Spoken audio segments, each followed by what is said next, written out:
Olá! Estima-se que mais de 104 milhões de brasileiros leram pelo menos partes de um livro nos últimos 3 meses. Esse dado é da última edição da pesquisa Retratos de Leitura no Brasil. O levantamento revela ainda que houve aumento nos índices de leitura per capita. Se em 2011 um brasileiro lia 4 livros por ano, em 2015 a média chegou a 5. Uma consequência do aumento do número de leitores é a melhoria na educação dos brasileiros. A mesma pesquisa aponta que nas últimas décadas, a escolaridade média da população tem aumentado. A última edição do PNAD mostra que 29% dos brasileiros concluíram o ensino médio, 14% cursaram o ensino superior e apenas 9% são considerados não alfabetizados.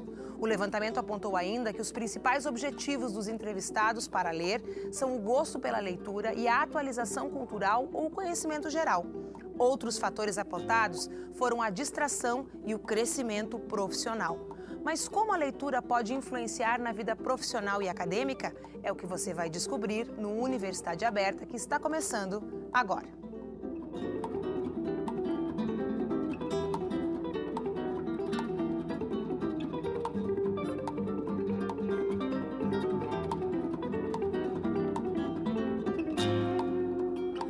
Um projeto de pesquisa do Programa de Pós-Graduação do curso de Letras tem como objetivo pesquisar metodologias de trabalho com textos através da leitura, interpretação e produção textual, que possam ser aplicadas a diferentes níveis de ensino por professores de qualquer área do conhecimento. Mas antes de falarmos sobre o projeto, vamos assistir a uma reportagem produzida pelo Núcleo Experimental de Jornalismo em parceria com a PF-TV. O hábito da leitura é fundamental para o desenvolvimento intelectual e também o caminho mais curto para adquirir conhecimento. Pensando nos livros como ferramenta de aprendizado, a Escola Estadual Salomão Iospe criou um projeto em que desperta o interesse e a curiosidade dos alunos pela leitura. Há anos, a escola vem trabalhando a leitura dentro dessa sala, onde nós estamos agora, nesse ambiente aqui, e aí a gente pensou de uma maneira de envolver mais os alunos e levar a leitura mais até eles. Aí a gente pensou em envolver eles já na escolha do nome para a sala de leitura. Então aí já se iniciou-se um novo trabalho, o qual foi sugerido pelos alunos, Castelo da Leitura, e vem funcionando já há 4 anos, então, como Castelo da Leitura. Através da nossa proposta pedagógica que nós construímos também, Tiago, nós visamos muito essa questão da leitura, tá? Nossos alunos não liam, nós tínhamos apenas esse espaço. A partir daí, então, a gente resolveu, ao invés de levar o aluno até a biblioteca, por que não levar a biblioteca até o aluno? Aí nós começamos a fazer diversas atividades com os livros. Começamos a dar sacolas de livros para eles, levar até a sala de aula. Da sala, eles levavam até a família também ajudaria na leitura, E assim nós começamos a ampliar cada vez mais. Temos a biblioteca, que é outro espaço de leitura, e começamos a espalhar os livros pela escola. Pesquisas do mundo inteiro mostram que a criança que lê ou tem contato com a literatura desde cedo é beneficiada de diversas formas. A leitura ajuda no aprendizado de conteúdos específicos e aprimora a escrita, seja por prazer, seja para estudar ou apenas para se informar. O costume de ler aumenta o vocabulário e ajuda no raciocínio. A leitura frequente ajuda a criar familiaridade com o mundo da escrita, facilita a alfabetização e auxilia em todas as disciplinas. Ler também é importante porque ajuda a memorizar a grafia correta das palavras. A diferença entre um aluno leitor e um aluno não leitor, ela é bem visível, é bem fácil de detectar. Mesmo não sabendo o histórico do aluno, você percebe quem é o aluno leitor, quem é o aluno leitor. O aluno leitor, ele tem uma maior facilidade de interpretar, mesmo os enunciados de questões, ele tem uma facilidade maior. E você percebe que o aluno não leitor, que não tem familiaridade com a leitura, ele mesmo um enunciado de uma questão que seja mais longo, ele acaba perdendo parte do conteúdo disso, o que torna a aprendizagem, dificulta a aprendizagem também. né? Então, essa é uma das questões que envolve. Sem falar da questão da escrita. Na própria resposta que um aluno te dá, você percebe aquele aluno que tem uma articulação muito melhor que alguém que é leitor, ou que tem o hábito, ou que tem o gosto pela leitura, ele consegue te articular muito melhor uma resposta.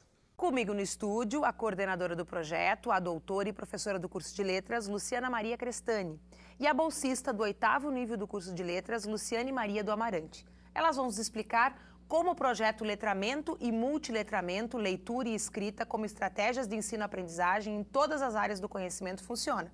Está sendo desenvolvido. Tudo bom? Tudo bem, Bibiana. Lu, conta um pouquinho para nós, primeiro, da onde veio a ideia ou o desejo de fazer um projeto de pesquisa nesse sentido. Então, Bibi, esse projeto de pesquisa, ele nasceu especificamente das observações das dificuldades que os alunos ingressantes na universidade tinham em relação à interpretação e à escrita, principalmente, né?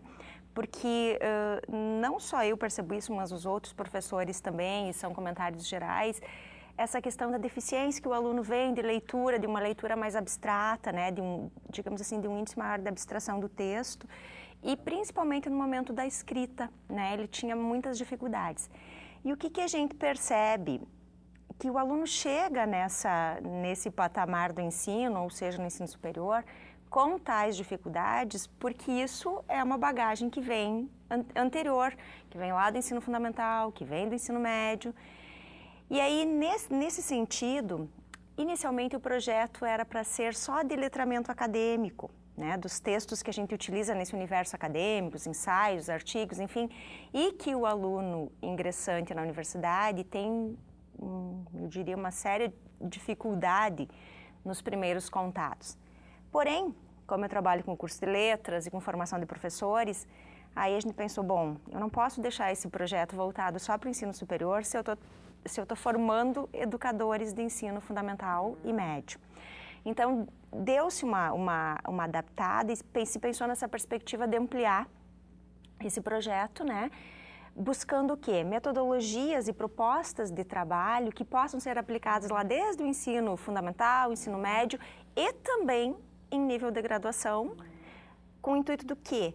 De que se instrumentalize o aluno cada vez mais para que ele faça bom uso da leitura, da interpretação e da escrita, para que a gente realmente desenvolva a competência discursiva nesses alunos, né? E isso só se efetiva, obviamente, através da leitura e da produção textual.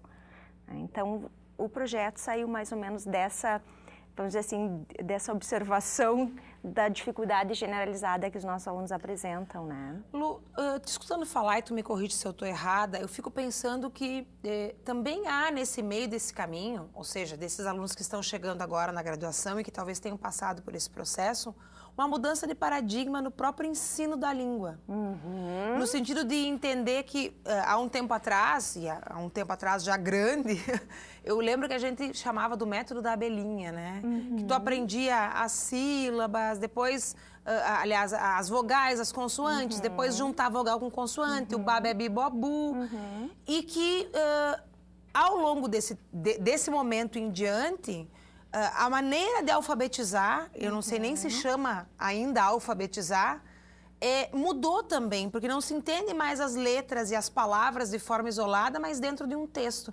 E que talvez essa geração que esteja chegando na faculdade é a geração que está passando por esse momento de transformação que não está bem ajustado ainda. Sim, sim, Bibi, sem dúvida isso. A gente já fala, assim, que a mudança,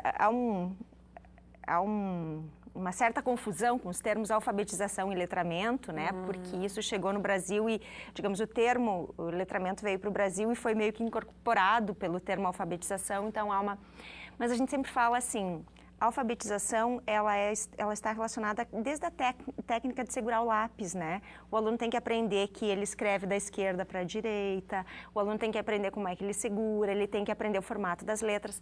Então, isso é tudo próprio da alfabetização. O letramento, ele está mais relacionado com as atividades mesmo de escrita e de leitura. Só que, claro, a partir do momento em que esse novo conceito de letramento veio se inserindo no Brasil, as próprias propostas de alfabetização já estão mudando, como tu dizes. Não se ensina mais a sílaba. já se ensina dentro da leitura. Às vezes quando o aluninho, a gente brinca porque o aluninho ele aprende a ler conforme a gente vai. Então, às vezes eles nem sabem ler e eles fazem assim com o dedinho, como se eles estivessem lendo. Seguindo o modelo, né? Seguindo o modelo, né? Porque ele está lendo. Então, tem toda essa concepção aí do alfabetizar letrando, né?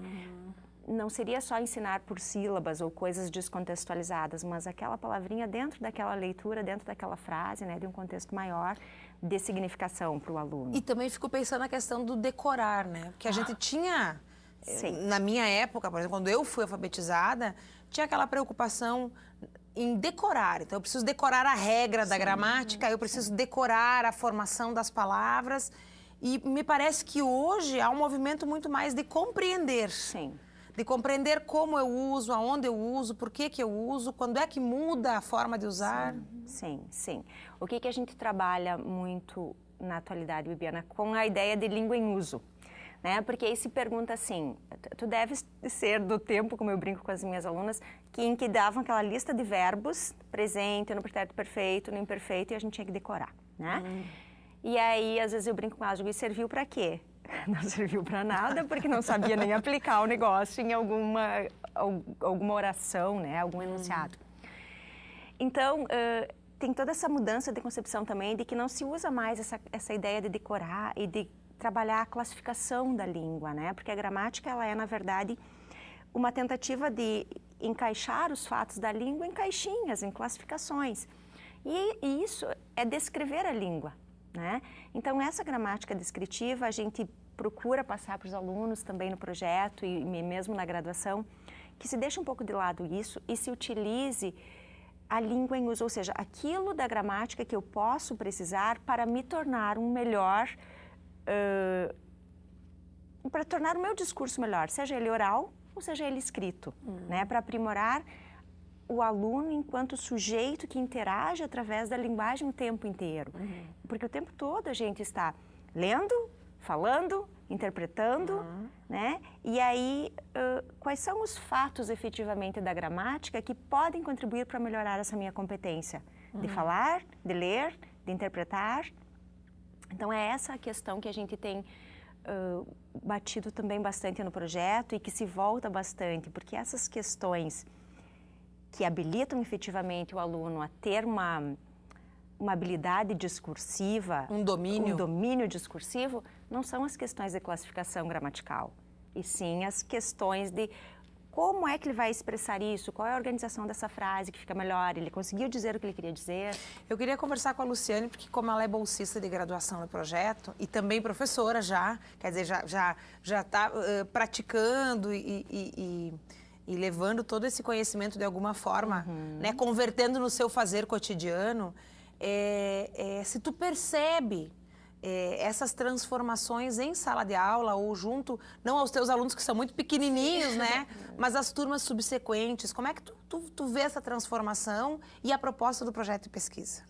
Sim, eu realizei o meu estágio agora obrigatório da faculdade com o 9º ano de uma escola de ensino fundamental. E percebi neles uma dificuldade bastante, assim, bem grande da leitura. Eu levava os textos para eles, para nós trabalhar, ler o texto, discutir o texto e aí partir para questões de compreensão, escritas. E eles tinham muita dificuldade em compreender coisas bem tranquilas, coisas cotidianas, assim. E aí eu estava levando alguns textos meio fora, assim, do contexto deles. Então eu parti da realidade deles para trabalhar os textos. Resolveu inverter a lógica. Não estava dando certo. Eu comecei a levar coisas cotidianas, textos da vida deles, que falassem da realidade deles. E eles começaram a se interessar mais, a pesquisar mais. E aí eu tive a ideia da gente criar um vídeo sobre a periferia. E aí, para eles fazerem esse vídeo, eles teriam que saber utilizar a câmera do celular, smartphone, para conseguir filmar isso e conseguir, né, fazer o vídeo. E tinha alguns alunos que não tinham o telefone. E aí eu fico me perguntando, por exemplo, as provas do Enem, né, que foi uma análise que a gente fez. Algumas questões do Enem têm a ver com os multiletramentos, que está relacionado com o uso das tecnologias. Se os alunos não têm acesso, como eles vão saber? Como eles vão saber responder as questões? Ou como usar, como propor usos da tecnologia. Exatamente. Eu acho que em sala de aula os professores devem propor o uso da tecnologia para os alunos. Não só ficar a rede social só para divertimento, mas eles verem que lá eles também podem discutir. A gente criou um grupo no Facebook onde a gente discutia as ideias da aula. Dentro desse grupo. Esse grupo da periferia, a gente pegou, cada um teve a sua ideia, né? E foi lá e dava a sua opinião. O que é a minha visão sobre a periferia? Que visão eu tenho? Eu sei que o nosso tempo está estourando, mas eu acho que a Luciane também traz uma questão de fundo e que não tem muito a ver com o projeto, mas que é relevante só para a gente sinalizar aqui, né? Que, por exemplo, o Enem... e a gente, muitas vezes, nós professores em sala de aula, você que é professor e que atua em sala de aula, a gente parte do pressuposto de que a internet, de que o celular, de que a linguagem tecnológica, ela é comum, né? A todos, mas e não é. Talvez aí entre a questão da importância da observação, do olho do professor. Né, sobre a realidade do seu aluno, para propor estratégias distintas. Gente, a Lu falou uma coisa super bacana e agora nós tínhamos que continuar, mas nós estouramos o período do bloco, vamos ter que fazer um intervalo, voltamos já já.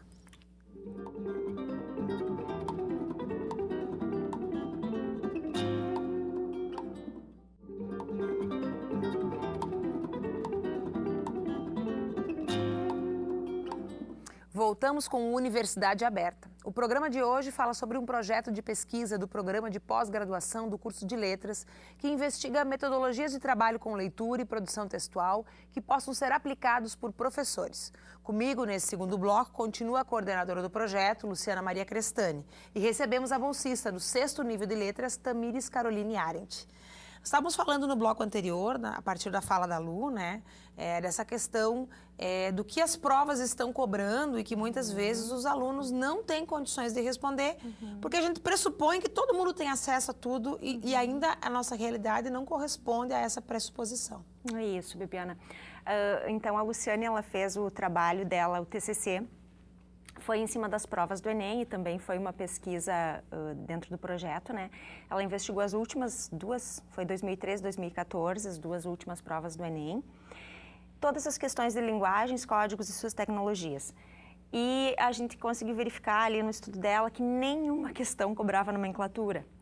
Então, o que acontece? Que é aquilo que tu fica decorando em sala de aula. Que decora os 12 anos de ensino fundamental e médio, tá? Nem uma questão cobrava nomenclatura. Elas estão todas centradas no quê? Só interpretação, inter-relação entre linguagem verbal e não verbal. E aí precisa de todo esse conhecimento de mundo, vamos dizer, do aluno em relação às tecnologias, que a gente chama os multiletramentos, que são essas diferentes leituras nos diferentes suportes, né? Diferentes textos que circulam nos diferentes suportes. Que não é um conteúdo curricular ainda, não, né? E que vai ter que ser. Tem que ser, porque aí nisso também o projeto trabalha, porque assim a gente pensa, bom, como que eu posso tornar meu aluno multiletrado? Porque talvez em casa ele não tenha as tecnologias que ele tem na escola, ele não tenha o suporte de um professor que te diga, ó, aqui o caminho é esse, tu pode fazer isso, tu pode fazer aquilo. Então a gente pensa nessa perspectiva, né, de como fazer com que o nosso aluno consiga interagir melhor também com essas tecnologias do dia a dia. Professor, eu ainda fico pensando mais um pouco sobre isso que tu dizes, nesse momento me veio, né? A questão de que cada um desses suportes exige um tipo de discurso. Exatamente. E são linguagens diferentes. Um tipo de linguagem, né? Um tipo de comportamento, um tipo de procedimento. Para te teres uma ideia, assim, ó, por exemplo, por que muitas pessoas têm dificuldade em sacar dinheiro num caixa eletrônico? Né? Porque é um jogo muito grande ali é linguagem verbal, são sinais, são botões. Você tem que seguir os passos para fazer o procedimento correto, né? Para chegar a um fim. E a pessoa não consegue acompanhar aquele raciocínio de várias linguagens que a máquina exige, né? Então, isso também é uma leitura dos multiletramentos, ou seja, são vários sinais, vários códigos atuando. Ou eu fico pensando assim, olha, a troca de mensagem instantânea, por exemplo, é usado para um fim, que não é o mesmo fim que é usado, por exemplo, para um grupo em rede social. Exatamente. Então, são funções diferentes, que espaços diferentes têm, que exigem uma postura discursiva diferente, quer dizer, uma forma de falar, um uso diferente, e que tu tem que acabar incorporando no teu cotidiano. E outra que eu fiquei pensando agora também, a mistura, né? Nós temos a tecnologia touch, E aí nós temos ainda outras tecnologias que não têm a ver com o touch. Exatamente. Então tu tem que saber usar as duas coisas fluentemente. Tem que usar o mouse do computador e tem que saber usar o touch do celular. Exatamente. E tu sabes que essa questão aí que tu dizes, por exemplo, da adaptação da linguagem, é uma coisa que a gente também tem que ensinar ao aluno, né, Bibiana? Porque a gente sabe que ele pode usar tudo resumido, tudo abreviado no WhatsApp com os amigos, mas no momento de ele escrever um e-mail, ele não pode fazer isso. Então, para quem é que ele vai mandar aquele e-mail? Claro, se for também para um amigo, para um colega, ele pode. Mas quem é o teu destinatário? Tem toda essa questão da língua em uso efetivamente em qual situação, né? Então, é nisso que a gente procura focar essa questão aí de trabalhar com professores, trabalhar com os alunos. Do projeto também, a gente já fez algumas atividades voltadas para professores municipais em relação a isso. A gente produz artigos, né? Inclusive aquele artigo da Luciane sobre as provas do Enem, a gente está trabalhando para publicar.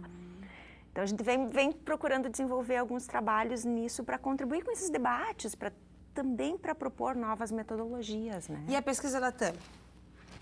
Conta para nós um pouquinho em torno do que ela está organizada. Claro que ela é uma ramificação dessa pesquisa maior, né? Isso. Eu iniciei os meus trabalhos de pesquisa quando eu iniciei o 2º semestre da faculdade. Então, foi bem recente, foi uma oportunidade, né, que a Profilu me deu, assim, eu fiquei muito feliz. Então, agora eu estou desenvolvendo a minha monografia, que tem como título Metodologias Ativas no Ensino da Língua Materna utilizando os multiletramentos. Então, eu estou desenvolvendo todo um trabalho. O meu objetivo geral é propor um plano de unidade que contemple exatamente essa perspectiva que nós estamos comentando, né? De envolver os multiletramentos para que o aluno realmente se torne eficiente e saiba utilizar a linguagem de uma maneira adequada nos diversos gêneros textuais, nos diversos tipos textuais. Porque o aluno precisa aprender a ler na escola tanto um gráfico, quanto um mapa, quanto um infográfico, quanto uma entrevista, ele precisa desenvolver diversas competências. Então, ele precisa ter conhecimento textual, linguístico e conhecimento de mundo. Essa fala da Tami e o próprio projeto, eles acentuam uma tônica da própria Universidade de Passo Fundo nessa área, que é pensar na questão do letramento nas múltiplas linguagens, nas múltiplas plataformas. Sim. Há muito tempo a universidade, em diversas áreas, se debruça dizendo, olha, isso também é leitura. Porque a gente fica muito... Aí você em casa, e eu falo você, mas estou falando de mim mesmo, a gente durante muito tempo ficou muito preso à ideia de que leitura é a leitura do livro. Do livro, e não. Né? Não mas bula de remédio é leitura, o jornal na televisão é leitura, né? O outdoor na rua, tudo é passível de leitura, né? O conteúdo das redes sociais também exige de mim leitura, e eu preciso aprender a ler, que eu acho que é isso que a Tami está falando das multiplataformas, né? Eu preciso aprender a ler e a escrever e a me comunicar em todos esses espaços. E com todos esses... E entender tudo também, né? Exatamente. Isso. E é uma tarefa importante para o professor da língua portuguesa, né, da língua materna, mas não somente do professor da língua materna. Tanto é que a nossa pesquisa diz em todas as áreas do conhecimento. Então, por exemplo, a leitura de um mapa. Depois o aluno vai ter competência para responder uma prova do Enem, no momento que ele souber ver todas essas inferências, essas dicas que o texto nos dá, né? Que está ali. Então, nas aulas de língua materna, é importante que o professor trabalhe com tudo isso e, como a Profilu disse, oriente isso. Que sites que eu posso pesquisar, como que eu posso utilizar a linguagem em determinado contexto, o que é adequado, o que é inadequado. Então, todas essas questões, na verdade, não é que não se ensine mais a gramática. A gramática vai partir da necessidade dos alunos em aprender a gramática, em saber fazer a utilização correta da língua. Pela fala da Tami, fica me parecendo que a gramática ela não é mais o essencial. Ela é parte para que o essencial aconteça. Sem ela, não é possível. Mas a gente não pode ficar preso a ela. É que antes se estudava gramática pela gramática, né, Bibiana? Agora se estuda a gramática para comunicar-se. Ou seja, em que ela pode me ajudar para me comunicar melhor? Para eu ser um bom... eficiente.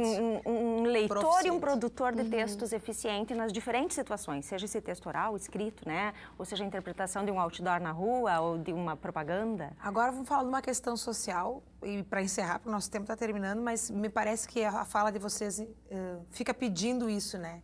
Se antes nós tínhamos problema com os analfabetos funcionais, porque nos preocupávamos que eles só sabiam decodificar e não efetivamente ler, parece que esse problema, ou ele se resolve ou ele vai se acentuar demais, porque a distância entre um leitor e um comunicador proeficiente, e uma pessoa que não é nem um analfabeto funcional, ele vai... Parece que essa distância... Ou a gente encurta isso e resolve, ou essa distância vai ficar muito gritante. Sim. Nessa perspectiva, sim. Tu sabes que nós estávamos comentando sobre um estudo do INAF, que é o Índice de Alfabetismo Funcional das Pessoas, né? Em 2012, Bibiana, o último dado que a gente tem é de 2012, apenas 16 ou 26%, agora também não me lembro, acho que era 16% das pessoas são plenamente alfabetizadas funcionalmente, vamos dizer. Quer dizer, esses dados muito positivos que eu dei no começo do programa podem ser questionados. Podem ser questionados. Gente, eu sei que eu estou deixando mais perguntas, mais questionamentos e mais dúvidas do que qualquer outra coisa, mas eu acho que um programa assim também é bacana, porque é sinal de que a gente pode voltar e discutir mais adiante. Quando a Tami tiver concluído o TCC dela, pode vir aqui contar os resultados e a Lu pode vir trazer os outros resultados e as estratégias que eles estão propondo. Mas o UniAberta de hoje vai ficando por aqui. Eu quero agradecer a presença de todas e também da Luciane, que esteve conosco no bloco anterior, e dizer que na semana que vem nós temos mais uma Universidade Aberta com outro projeto ou pesquisa realizado aqui na instituição. E se você quiser assistir a este ou a outros programas, entre no nosso canal do YouTube ou pelo site nextjor.com.br. Até semana que vem. A gente volta.